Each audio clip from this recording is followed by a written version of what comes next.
Assalamualaikum warahmatullahi wabarakatuh. Bismillahirrahmanirrahim. Alhamdulillahirabbil alamin.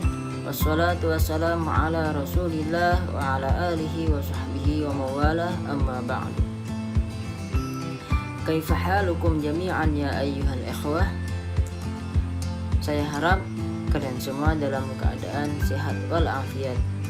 Semoga kita semua terhindar dari wabah yang sedang menimpa negeri ini dan bisa melaksanakan kegiatan belajar seperti sedia kalanya. Langsung saja kita masuk kepada pembahasan kita selanjutnya, yaitu kompetensi yang dicapai dalam kurikulum.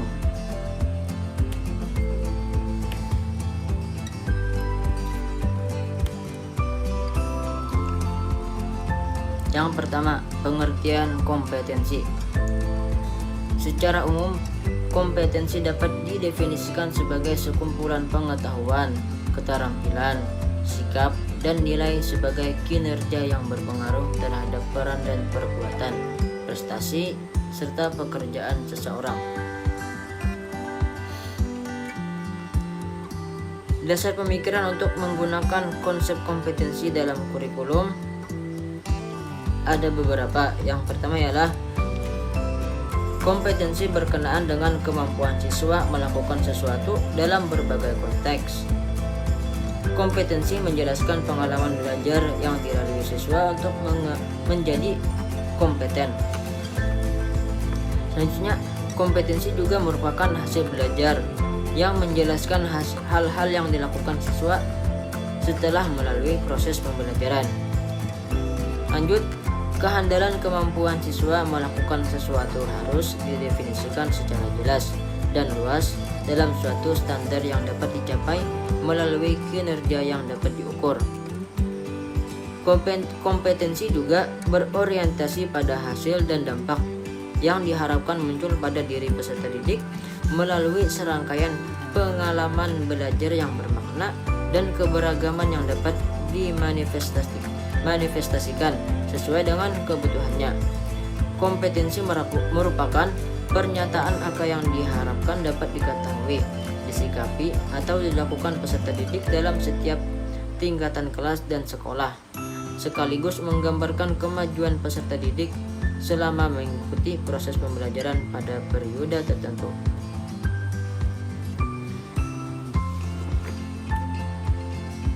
Nah, langsung saja kita tentang jenis-jenis kompetensi itu apa saja. Yang pertama, kompetensi inti.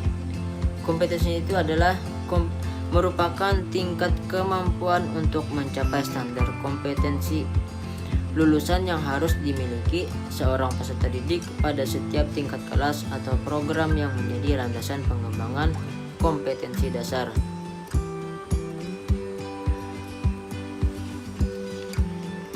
Rumusan kompetensi inti menggunakan notasi sebagai berikut. A. Kompetensi 1, kompetensi inti 1 atau yang disingkat K1 untuk kompetensi sikap spiritual. Yang B. Kompetensi inti 2 atau disingkat K2 untuk kompetensi sikap sosial. C. Kompetensi inti atau K3 untuk kompetensi inti pengetahuan. Yang D. Kompetensi inti 4 atau yang disingkat K4 untuk kompetensi inti keterampilan. Jadi bisa disingkat K1 untuk sikap spiritual, K2 untuk sikap sosial, K3 untuk kompetensi inti pengetahuan, dan K4 untuk kompetensi inti keterampilan. Yang kedua, kompetensi dasar. Yang sebelumnya kita bahas tentang kompetensi inti, dan selanjutnya ini adalah kompetensi dasar. Kompetensi dasar adalah sejumlah kemampuan yang harus dikuasai peserta didik dalam mata pelajaran tertentu sebagai rujukan penyusunan indikator kompetensi dalam suatu pelajaran. Indikator itu apa? Indikator adalah pada hakikatnya adalah ukuran, karakteristik, ciri-ciri, pembuatan atau proses yang berkontribusi atau menunjukkan ketercapaian suatu kompetensi dasar. Lalu, apakah fungsi indikator itu? Fungsi indikator adalah sebagai tolak ukur penguasaan kompetensi dasar. Yang kedua, acuan penentuan tujuan pembelajaran dan materi pembelajaran. Yang ketiga, sebagai acuan penyusunan instrumen penilaian pembelajaran atau dalam pembuatan soal-soal evaluasi. Karena ketika soal-soal evaluasi sudah dibuat mengacu pada indikator dan peserta didik mampu mengerjakannya dengan benar, maka peserta didik yang bersangkutan sudah menguasai kompetensi dasar. Nah, lanjut. Apa sih perbedaan kompetensi antara kurikulum KTSP dan kurikulum 2013? Nah, di sini kita akan membahas itu. Yang pertama dulu kita bahas apa itu KTSP. KTSP yang pertama, ciri-cirinya ialah diberlakukannya peraturan perintah nomor 19, peraturan undang-undang maksudnya nih nomor 19 tahun 2005 tentang standar nasional pendidikan sebagai penjabaran lebih lanjut dari Undang-Undang nomor 20 tahun 2003 tentang sistem pendidikan nasional. Karakteristiknya yaitu menekankan pada ketercapaiannya kompetensi siswa baik individual maupun klasikal. Yang kedua, ia lebih berorientasi pada hasil belajar dan keberagaman. Yang ketiga, pencapaian dan pembelajaran menggunakan pendekatan dan metode yang bervariasi. Yang keempat, guru bukanlah satu-satunya sumber belajar, tetapi sumber belajar lainnya yang memenuhi unsur edukatif. Yang kelima, penilaian menekankan pada proses dan hasil belajar. Masih membahas tentang KTSP. Ciri ketiganya ialah standar isi dalam KTSP yang keseluruhan mencakup kerangka dasar dan struktur kurikulum yang merupakan pedoman dalam penyusunan kurikulum pada tingkat satuan pendidikan, beban belajar bagi peserta didik pada satuan pendidikan dasar dan menengah. KTSP yang akan dikembangkan oleh satuan pendidikan berdasarkan panduan penyusunan kurikulum sebagai bagian yang tidak dapat dipisahkan dari standar isi dan kalender pendidikan untuk menyelenggarakan pendidikan pada satuan pendidikan jenjang pendidikan dasar dan menengah. Yang keempat, kompetensi yang digunakan dalam kurikulum tingkat satuan pendidikan mengacu pada standar kompetensi dan kompetensi dasar yang telah ditetapkan. Yang kelima, ruang lingkup materi dalam kurikulum tingkat satuan pendidikan berdasarkan struktur kurikulum adalah sebagai berikut. A. Mata pelajaran tertentu mendukung kompeten tertentu. Mata pelajaran dirancang berdiri sendiri dan memiliki kompetensi dasar sendiri.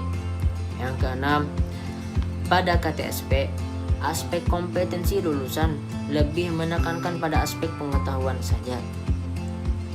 Yang ketujuh, kurikulum tingkat satuan pendidikan standar isi ditentukan terlebih dahulu melalui Permendiknas nomor 22 tahun 2006. Yang kedelapan ialah kurikulum tingkat satuan pendidikan standar penilaiannya lebih dominan pada aspek pengetahuan. Nah, setelah kita membahas apa itu KTSP, lanjut kita akan membahas tentang kurikulum K13 atau kurikulum 2013.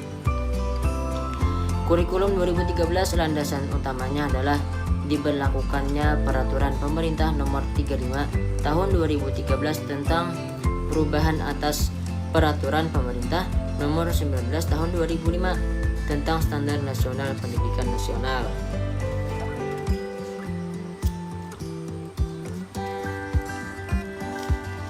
Karakteristik ke-13 ialah mengembangkan keseimbangan antara pengembangan sikap spiritual dan sosial, rasa ingin tahu, kreativitas, dan kerjasama dengan kemampuan intelektual dan psikomotorik. Lanjut, sekolah merupakan bagian dari masyarakat yang memberikan pengalaman belajar terencana, di mana peserta didik menerapkan apa yang dipelajari di sekolah ke masyarakat dan memanfaatkan masyarakat sebagai sumber belajar. Lanjut, mengembangkan sikap, pengetahuan, dan keterampilan serta menerapkannya dalam berbagai situasi di sekolah dan masyarakat. Memberi waktu cukup leluasa untuk mengembangkan berbagai sikap, pengetahuan, dan keterampilan. Lanjut, kompetensi inti. Kompetensi inti kelas menjadi unsur perorganisasian kompetensi dasar, di mana kompetensi dasar dan proses pembelajaran dikembangkan untuk mencapai kompetensi yang dinyatakan dalam kompetensi inti. Kompetensi dasar juga didasarkan pada prinsip akumulatif, saling memperkuat dan memperkaya antar mata pelajaran dan jenjang pendidikan.